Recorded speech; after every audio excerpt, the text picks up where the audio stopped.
Tú haces más que curar los ojos. Tú cierras abismos y abres caminos. Desempolvas pasatiempos y revives recuerdos. Gracias a ti, hay amigos que regresan. Gracias por estar cerca. Gracias por darnos la confianza que nuestros ojos necesitan. Gracias por hacérnosla fácil. Gracias por darnos a todos los mexicanos la posibilidad de ver bien. Así es que cada vez que llegues a trabajar, acuérdate que tú no solo nos devuelves la vista, tú nos devuelves la confianza de seguir disfrutando de la vida. Gracias. Sala 1. Tu doctor de los ojos. Se calcula que más o menos 596 millones de personas existen en el mundo con problemas de visión. De estos, 43 millones tienen algún grado ya de ceguera, y lo más impactante de todo es que más del 90% de estos pacientes tienen alguna causa que puede ser prevenible o tratable. ¿Cuáles son estos principales problemas que tenemos? El número 1 son los errores de refracción, tanto la miopía como la hipermetropía, el astigmatismo. Todos estos problemas, hay mucha gente que no tiene acceso a unos lentes, y este es el principal problema que nos atañe en cuanto a problemas de visión. En segundo lugar tenemos la catarata, que es la opacidad del cristalino. En tercer lugar tenemos la degeneración macular, que es una enfermedad de la retina que causa edema y cicatrización. En cuarto lugar tenemos el glaucoma, que es una neuropatía del nervio óptico. La retinopatía diabética, que como sabemos es una microangiopatía relacionada a la diabetes.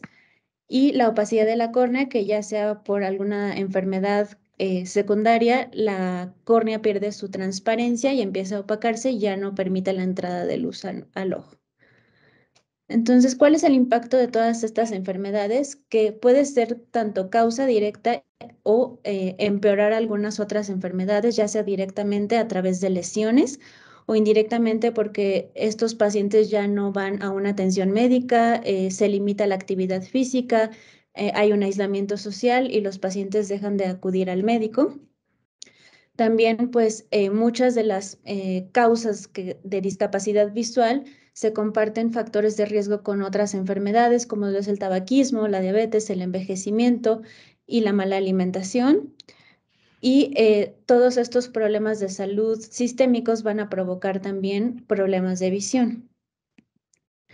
Ahora, ¿cómo estamos en México? En México, pues sabemos que la estadística no es muy buena, pero aproximadamente según artículos del propio gobierno, dice que existen 2.237.000 personas con una deficiencia visual.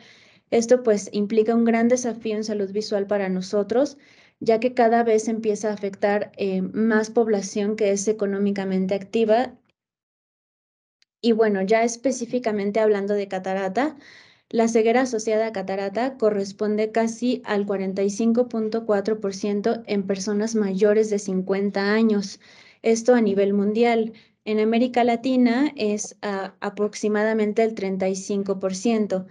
Y bueno, ¿cuál es la importancia de esto? También que su prevalencia va a aumentar con la edad. Entonces, entre los pacientes que tienen de 55 a 64 años, vamos a encontrar catarata hasta 3.9% de los casos, y este va a aumentar drásticamente hacia los 80 años a un 92% de los pacientes.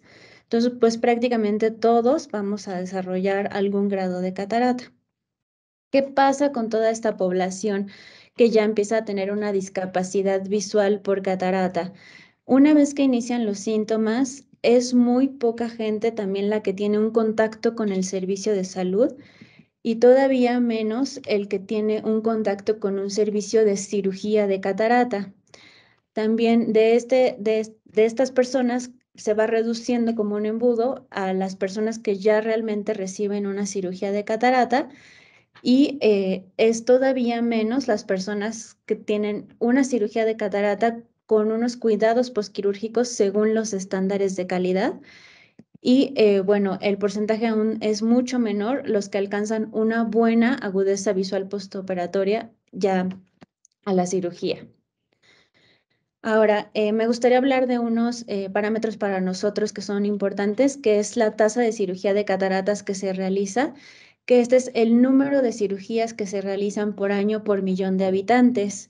En realidad en México estamos muy cortos. En 2013, que es la última estadística que encontramos, son 1,475 cirugías al año, cuando al menos debería de ser el doble.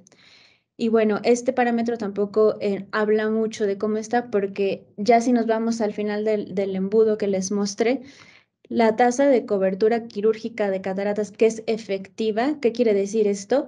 Que son las personas que tienen una deficiencia visual por catarata, que se operan de cirugía de catarata y que alcanzan una buena agudeza visual postoperatoria, al menos en un ojo, que aquí lo definimos, dependen de varios artículos, de 20/60, 20/40. Este debería ser al menos 80% que se alcance en esta tasa. En México realmente solo tenemos dos datos, de Nuevo León y de Querétaro, de 2014 y 2015. Este porcentaje es mucho menor, en 65 y 68%. Entonces, pues si ven, estamos muy rezagados en este sentido. Ahora, pues para recordar nada más me gustaría hablar qué es la catarata. Aquí pues vemos una imagen del globo ocular. Lo que nosotros observamos justo en el centro es este lente que está aquí dentro de nuestro ojo, que es el cristalino. Este cristalino pues está rodeado de una cápsula y este está sostenido a los 360 grados por unos como ligamentos, que es la zónula. Aquí entonces la catarata va a ser la pérdida como tal de la transparencia de este cristalino, que va a generar una dispersión de la luz. Si observan aquí en el video, pues cuando está transparente, la luz entra de forma normal y se forma una imagen en la retina. Y una vez que tenemos ya la catarata, pues esta imagen va a ser borrosa y ya no va a permitir una visión nítida. Causas de catarata hay muchísimas, no hay una que sea como causa-efecto. Sin embargo, la principal causa es la edad. Entre más grandes somos, entre más envejecemos, vamos a desarrollar algún grado de catarata. Hay ciertas condiciones, como es la diabetes mellitus, que puede hacer que el desarrollo de catarata sea más rápido. Algunos medicamentos, específicamente los esteroides, por ejemplo, son una causa importante de cataratas. La radiación ultravioleta, el antecedente de trauma ocular, mucho también depende de nuestra genética si vamos a desarrollar o no catarata. Algunas otras enfermedades intraoculares que también pueden acelerar el desarrollo de catarata, como es la uveitis o la retinosis pigmentosa, y el tabaquismo también son causas de catarata. Ahora, una pregunta que casi siempre pues tenemos es si existen grados de catarata. La respuesta es sí. Nosotros cuando observamos ya al paciente con nuestro equipo, con las lupas, con la lámpara de hendidura, vamos a observar la coloración que tiene el cristalino, y de ahí vamos a ir viendo qué tan avanzada o no está la catarata. Aquí, por ejemplo, vemos en la imagen A una coloración un poquito menor, es una catarata a lo mejor que apenas está empezando a desarrollarse, y hasta el grado C, que aquí vemos que ya es una catarata un poco más grande. A llegar a tal grado que ya tenemos cataratas totales, que pueden ser, como vemos del lado derecho, una catarata blanca, o del lado izquierdo una catarata café, negra, ya brunescente, que a estas les llamamos justamente brunescentes o negras, ya cuando están en la etapa más avanzada. También existen otro tipo de cataratas que pueden no ser muy grandes o muy opacas como tal en el centro, y no van a bajar tanto la visión. Si ustedes observan aquí en estas imágenes, este tipo de cataratas las observamos más bien en la periferia del cristalino. Este tipo les llamamos cataratas corticales, que pueden relacionarse también, por ejemplo, a diabetes, que empiezan justamente en estas zonas y el paciente no va a tener muchos síntomas de baja visión, sino más bien de que le puede molestar la luz, de los cambios de iluminación, que se deslumbra. Este tipo de cataratas pues también ya tendría una indicación quirúrgica. Y por ejemplo, otro tipo de cataratas que pareciera no ser muy avanzada, pero esta se encuentra en la parte de atrás del cristalino, se llaman cataratas subcapsulares posteriores, que aunque no se vean como muy aparatosas, están justamente en el centro de la visión y también bajan mucho la visión. Este tipo de cataratas las observamos mucho, por ejemplo, con el uso de esteroides.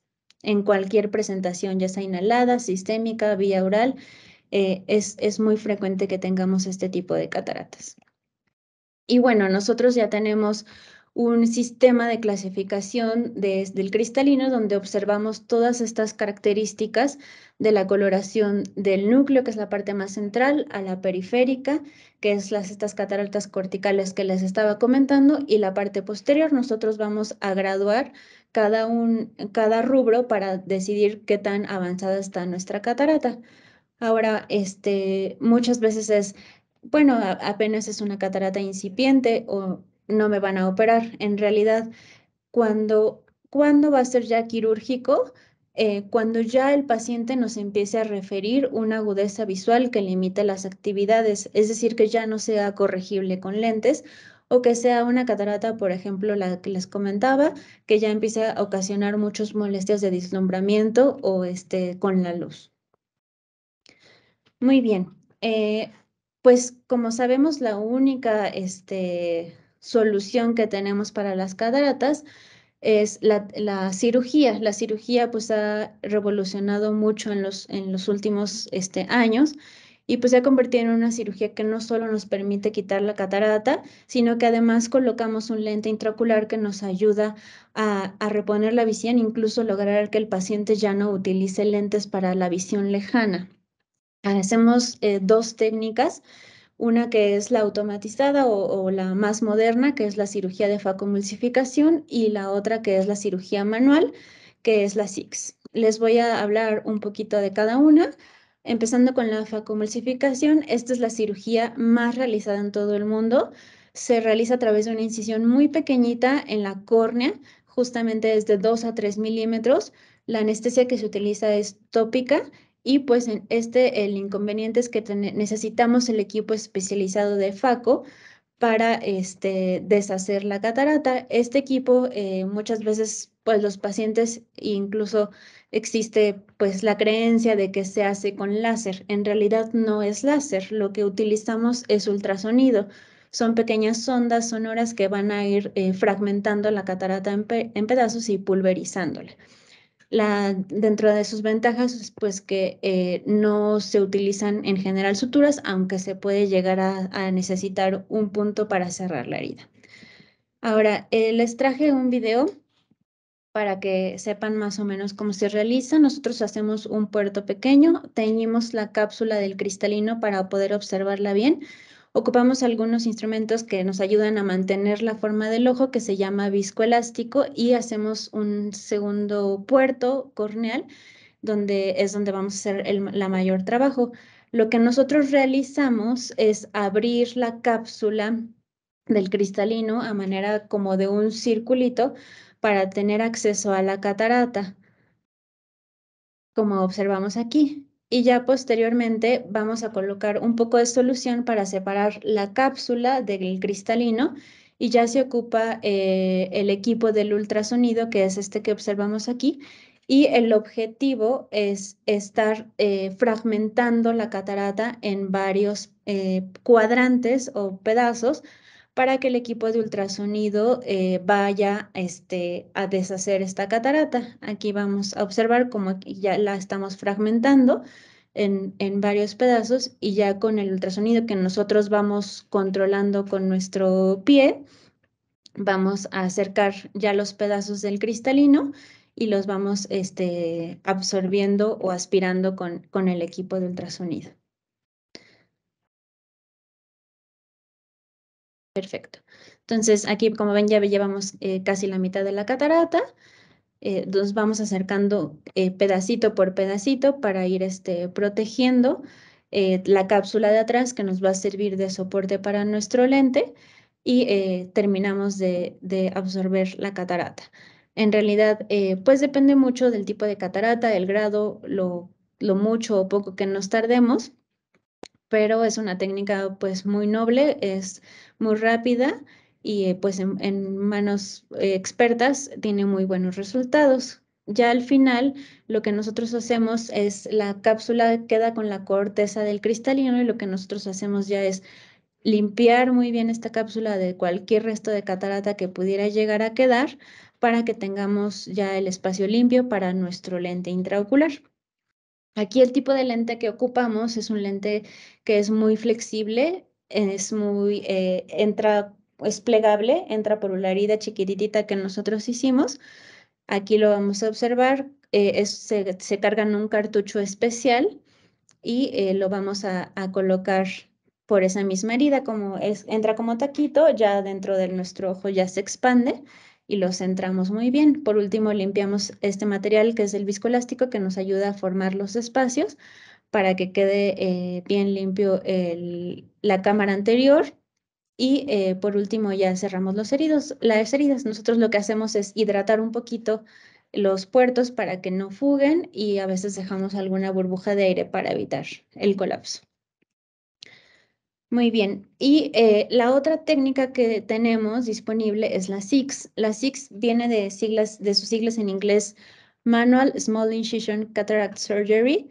Esta es una técnica completamente manual, es muy accesible y es más económica a la facomulsificación porque no necesitamos este equipo especializado de ultrasonido, todo lo hacemos con instrumental que es un poco más económica y pues la gran ventaja que tiene es que tiene los mismos resultados visuales que son muy comparables con la facomulsificación, que es pues la más moderna.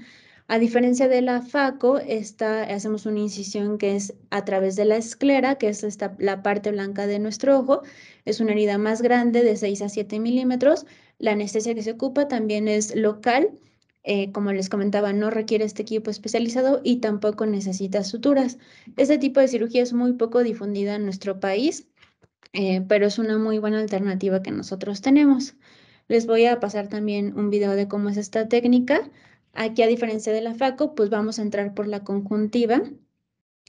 Vamos a hacer una cauterización de los vasos para evitar algún sangrado y la incisión es completamente escleral. Como ven, vamos a construir una herida que sea totalmente hermética.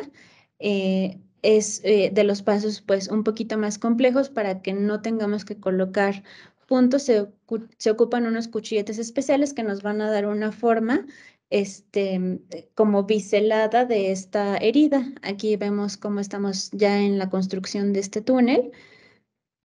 Se tiene que hacer pues del tamaño necesario justamente para que salga por esa herida la catarata completa. Aquí no la vamos a partir en pedazos, se saca así tal cual, completita. Ahorita lo vamos a observar. Aquí ya terminamos de construir nuestro túnel córneo-escleral. Hacemos hacia los lados también. Ocupamos un puerto accesorio para ayudarnos con algunas maniobras, sobre todo esta parte de abrir la cápsula del cristalino.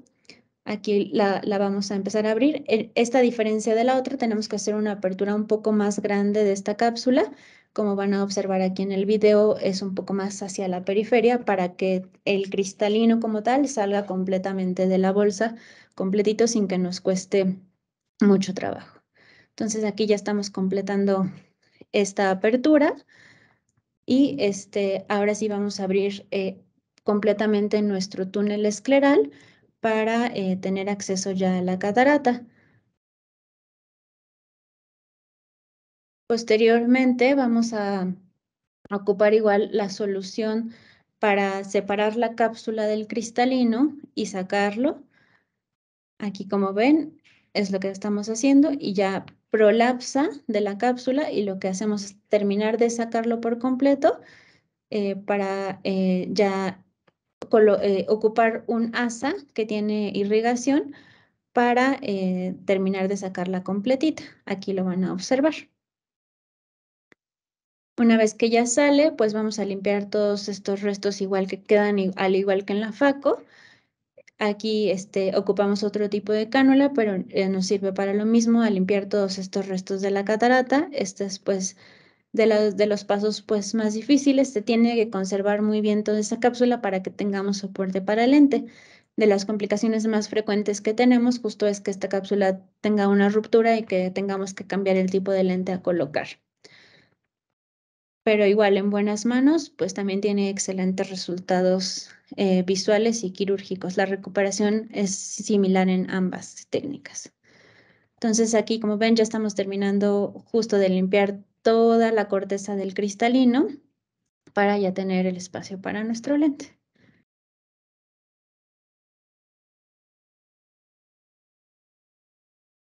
Colocamos el viscoelástico que nos ayuda como colchón para colocar el lente, para formar el espacio, y el lente que se ocupa aquí, a diferencia de la Faco, es un lente que es completamente rígido.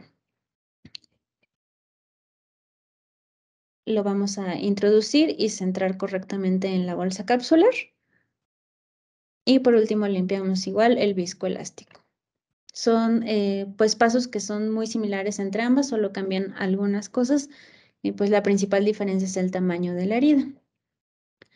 Como les mencionaba, no vamos a ocupar puntos porque la construcción de la herida se hace para que no se necesiten, sea completamente autosellable.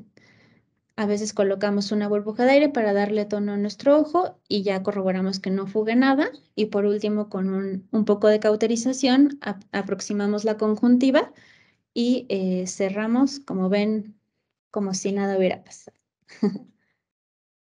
Perfecto, entonces, ¿en qué se parecen las técnicas? En los resultados visuales. El tiempo de recuperación es similar en ambos y las dos cirugías son completamente ambulatorias. Las diferencias principales, como les mencionaba, es el tamaño de la herida, el tipo de lente intraocular que podemos llegar a ocupar. En la SIX siempre es este rígido que observaron y en la FACO pues tenemos más posibilidad de colocar lentes intraoculares de más tipos que tengan corrección también de astigmatismo o que tengan varias graduaciones para corregir las diferentes distancias de la visión, tanto de lejos como de cerca. Y pues de las principales también diferencias es el costo. La facomulsificación es un poco más cara que la SIX. Y bueno, cada una se puede ocupar en la mayoría de las cataratas, sin embargo, pues sí tiene algunas indicaciones para situaciones especiales. Por ejemplo, pacientes que tengan artritis reumatoide con adelgazamientos de la esclera, puede ser más difícil que podamos hacer una SIX por el abordaje que tenemos que realizar. Por ejemplo, pacientes con trastornos de la coagulación también hay que valorar porque la SIX puede llegar a sangrar un poco más.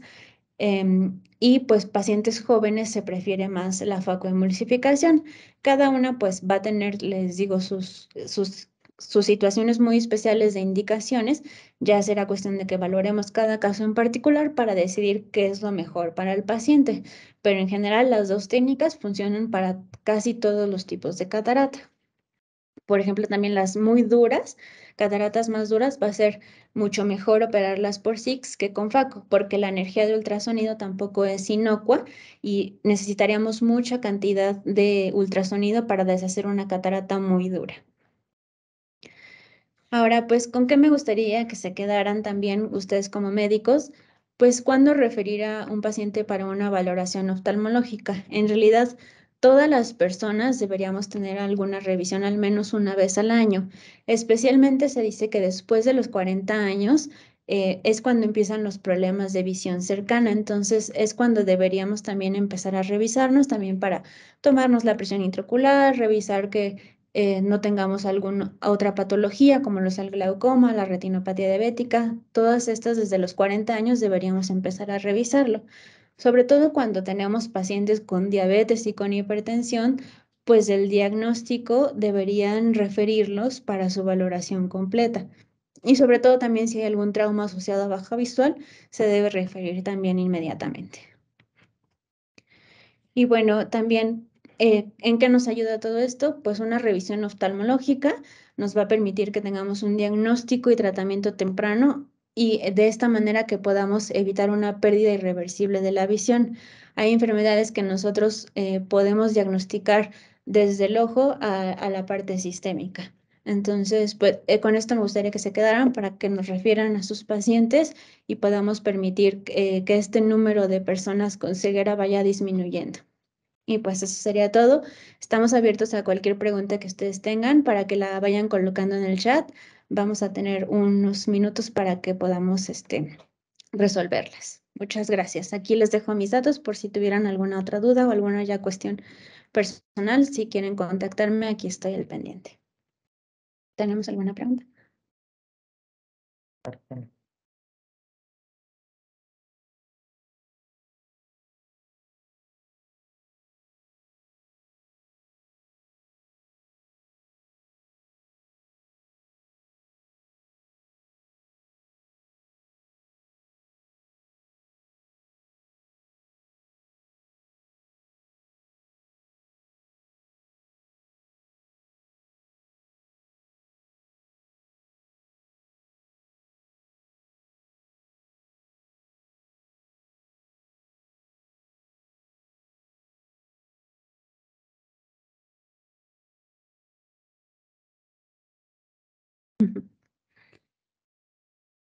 Lo que quieran preguntar, aquí estamos.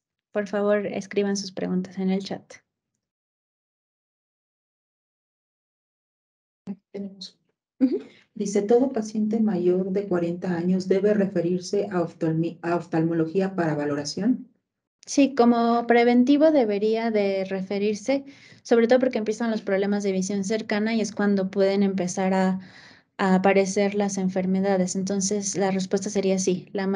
Todos deberíamos de revisarnos después de los 40 años, incluso antes, al menos una vez al año. Leti F. dice, muchas gracias, tengan lindo día.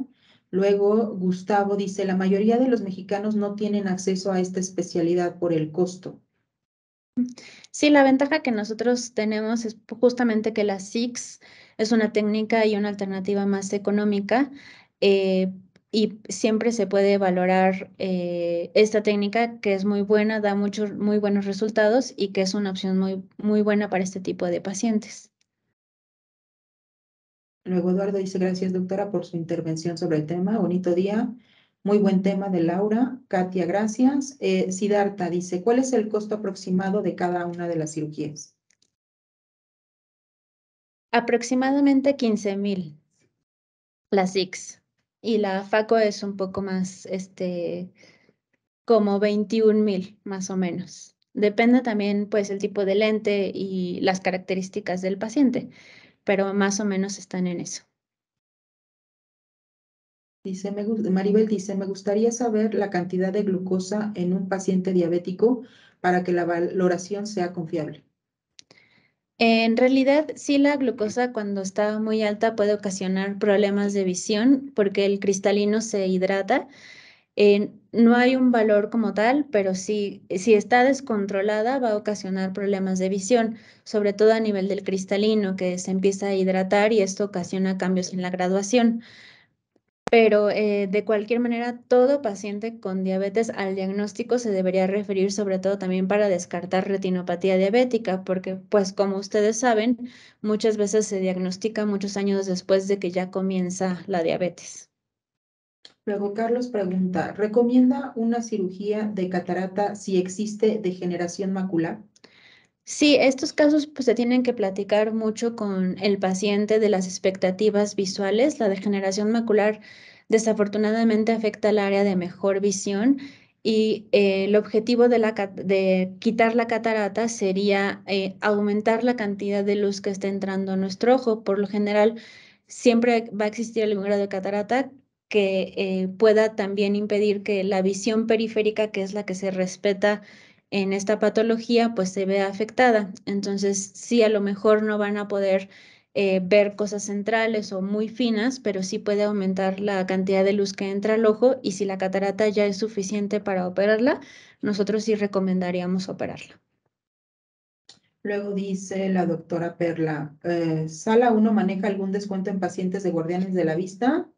Específicamente aquí en el proyecto de Guardianes de la Vista no manejamos descuentos específicos. Sin embargo, en Sala 1 manejamos lo que es el plan de pagos, en donde el paciente no tiene que desembolsar todo el costo del tratamiento, sino se difiere a meses y el paciente obviamente puede hacerse el tratamiento sin tener que pagar todo de una sola exhibición. Luego, Eduardo dice, ¿los diabéticos con qué frecuencia deben ser evaluados? Ajá. Generalmente al menos una vez al año, pero si encontramos algún grado de retinopatía diabética, a veces va a ser más pronto, a los 6 meses, si es una retinopatía diabética leve, o ya si tiene características de alto riesgo, a lo mejor va a ser cada 4 meses o cada 2 meses. Va a depender mucho de cada caso, pero al menos una vez al año tendrían que estarse revisando. Luego, Armando dice, ¿los 15,000 aproximados de la técnica SIX incluye el precio del lente? Exactamente, sí lo incluye. ¿La colocación de lente intraocular también es para otras patologías como miopía? Sí, precisamente el lente intraocular nosotros lo vamos a calcular con varias medidas del ojo, como es la córnea, qué tan grande es el ojo. Nosotros hacemos ya estos cálculos para nosotros, la graduación que ocupan en el lente, ya sea miopía, hipermetropía o astigmatismo, se pueda corregir con el lente intraocular. El objetivo es que se dejen de utilizar lentes para visión de lejos en la mayoría de los pacientes. Y como les comentaba, en la técnica FACO tenemos posibilidad de colocar lentes que tengan varias graduaciones que nos ayudan a corregir también los problemas de presbicia. La pregunta sería, ¿el uso de tamsulosina y la catarata en todos los pacientes les afecta al momento de la cirugía? La tamsulusina es un medicamento que puede llegar a afectar el iris como tal. Nos da un síndrome que se llama síndrome de iris flácido, que durante la cirugía ya ven que nosotros dilatamos esta pupila para tener una buena visualización. Los pacientes que toman tamsulusina tienen este síndrome que vamos a perder esta midriasis, es decir, se cierra la pupila y nos puede estar dando algunos problemas durante la cirugía, sobre todo de visualización. El iris empieza a veces a salirse por las heridas y depende mucho qué tan severo sea esto, pero sí, la mayoría de los pacientes que tienen tamsulusina tenemos algún grado de iris flácido, que en realidad se pueden tomar algunas medidas para disminuir este cierre de la pupila, como algunos medicamentos tópicos, y nada más. Pero sí, la mayoría de los pacientes que toman tamsulusina tenemos este síndrome y es pues una de las complejidades que tenemos en la cirugía. Otra pregunta, dice Carlos, ¿qué edad máxima debe de tener el paciente o es la adecuada para una cirugía de catarata? Yo creo que no hay respuesta a eso. Aquí hemos operado pacientes incluso de 100, 101 años y si el paciente todavía eh, tiene pues el deseo de volver a ver. Hemos operado, le digo, pues se operan niños con cataratas congénitas hasta las edades extremas. Pues lo ideal sería que entre más pronto, en cuanto se detecte la catarata, que se opere para que tenga más vida útil con la cirugía y que pueda volver a ver bien. Luego dice Maribel, recomendaciones de la hipromelosa para ojo seco. Bueno, en realidad la hipromelosa es un buen lubricante. Sin embargo, a veces tiene muchos conservadores. La mayoría de nuestros pacientes postquirúrgicos tienen algún grado de ojo seco. Incluso todos aquí por vivir en la Ciudad de México también tenemos algún grado de ojo seco por la contaminación. La hipromelosa nosotros la recomendamos una gota cada 4 horas para usarla de forma pues constante conforme el paciente lo requiere. Hay más lubricantes, no es el único. Ya la valoración nosotros que hacemos en la lámpara también nos ayuda a determinar qué lubricante es mejor para cada paciente. Abraham pregunta, buenos días, ¿en cuánto tiempo se recupera el paciente operado? En realidad nosotros les dejamos reposo de 10, 15 días, que no estén haciendo esfuerzos, agacharse, cargar cosas pesadas. Si es una cirugía que no tuvo ninguna complicación y que realmente todo fluyó de forma normal, En esos 15 días ya el paciente ya está viendo bien, ya puede empezar a hacer ciertas actividades, aunque a veces les recomendamos que al mes de la cirugía vuelvan a tener una vida normal. Pero más o menos 10-15 días, hay pacientes que desde el primer día ya están viendo al 100% y nada más es cuestión de desinflamarlos. Gracias, doctora. Dice, para los pacientes que tienen un lente intraocular, ¿qué tratamiento antirreflejante o tinte se recomienda en sus anteojos? Pues va a depender mucho del paciente si tiene molestias o no con la luz, pero los filtros photogray o fotocromáticos nos ayudan justamente a que al salir a la luz los lentes se oscurezcan y protejan mucho. No todos los pacientes tienen estas molestias con la luz posterior a la cirugía, ya será cuestión de individualizar cada caso. Luego dice, Carlos pregunta, ¿después de cuánto tiempo podemos adaptar lentes? El lente se adapta hasta un mes después de la cirugía, ya que ya no tengamos nada de inflamación en cámara anterior, que ya la cicatrización esté casi completa para que podamos tener una graduación más confiable. Si lo hacemos antes, pues puede que no sea una graduación tan confiable como ya después del mes de la cirugía. Aquí siempre lo hacemos ya que cumplan el mes. En LinkedIn, ¿qué probabilidad hay de presentar una uveitis anterior o intermedia por cirugía de catarata y cómo prevenirla? Pues la uveitis es una inflamación justo de la uvea.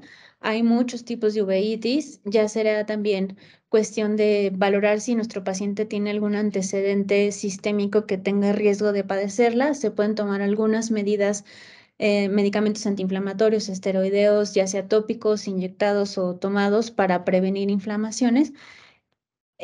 Pero yo diría menos del 1%, no es muy frecuente que suceda. Ya si el paciente tiene el factor de riesgo, pues entonces tomen las medidas para evitarla.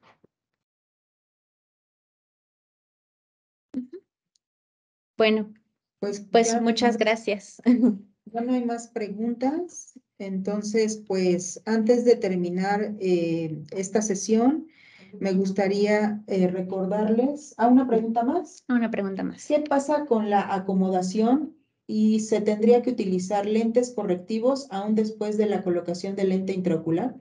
Sí, como les comentaba, el cristalino pues tiene esta sónula que es la que nos ayuda también a enfocar objetos lejanos y cercanos. Cuando nosotros operamos de catarata y colocamos un lente intraocular, esta acomodación se pierde. Entonces, sí vamos a ocupar lentes, sobre todo para la visión cercana. Ya si se ocupa un lente que sea multifocal, que tenga varias graduaciones, se puede eliminar completamente el uso de lentes. Pero generalmente sí, la mayoría de los pacientes que operamos con un lente sencillo, monofocal, necesitan lentes posterior a la cirugía para la visión cercana. Perfecto. Muchas gracias, doctora Wendy. Pues ya no hay más preguntas. Agradecemos mucho su asistencia y también les pedimos que estén pendientes del próximo webinar que se va a realizar en el mes de noviembre, en donde tocaremos el tema de retinopatía diabética, celebrando el Día Mundial de la Diabetes. Y estaremos haciéndoles llegar la invitación vía correo electrónico o con sus representantes de ventas. Les recordamos que en Sala 1, tu doctor de los ojos, contamos con 19 clínicas en la Ciudad de México y área metropolitana y un centro quirúrgico donde ustedes podrán referir a sus pacientes. Muchas gracias y nos vemos pronto. Hasta luego, gracias.